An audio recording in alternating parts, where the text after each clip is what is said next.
Hey everybody, Dr. Nelson here. This is a video lesson about experimental versus theoretical probability. So what's going to happen is you're going to take notes with me on the first page, and then you have a chance to pause the video and try a problem on your own, and at the end you can see how you did.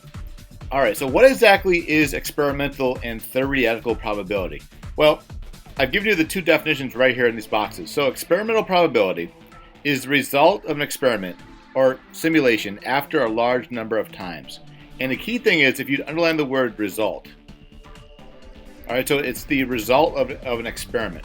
All right, where theoretical probability is what is expected to happen based on the possible outcomes, assuming equally likely events. All right, so experimental probability is the result of an experiment, where theoretical probability is kind of just what should happen. All right, so here's an example. It says Jackson flips a coin 100 times and keeps track of his results. Overall, there was 55 heads and 45 tails. All right. So again, he flips the coin 100 times and 55 heads and 45 tails. So that means his experimental probability was, well, 55 out of 100 times, it was heads. And that could reduce down to 11/20. And for tails, it was 45 out of 100 times, which can reduce down to 9/20. All right. Now, the theoretical probability is what should have happened. All right. So, in theory, when you flip a coin, there's a 50-50 chance that it's going to land on heads or tails, right? So that means there was a 1/2 probability of the heads happening and a 1/2 probability that the tails should happen. So in theory, we should have had 50 out of 100 be heads and 50 out of 100 be tails. And what you'll notice, as the number of coin flips increases, the experimental probability becomes more and more similar to the theoretical probability. If you flipped a coin 1,000 times, I almost guarantee you that it'd almost be almost exactly 50% heads or 50% tails, or very, very close. All right, so now that you understand a little more about experimental and theoretical probability, why don't you pause the video and try the Your Turn Now problem. So when you're done, hit play. You can see how you did. All right, good luck.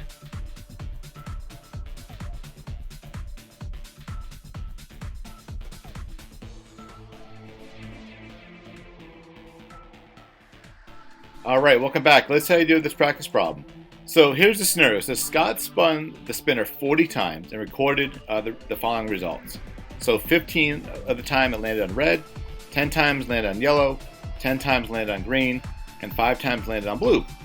It says determine the experimental probability and the theoretical probability of the spinner landing on each color. Well, again, the experimental probability is what actually happened in the experiment, right? So we know that 15 out of 40 spins landed on red. We know that 10 out of 40 spins landed on yellow. We know that 10 out of 40 spins landed on green. And finally, 5 out of 40 spins landed on blue. Okay. Now we got to figure out what should have happened. All right. So if you notice over at the spinner, okay, each color is 25%. So there's a 1 in 4 chance of each of the spinner landing on each color.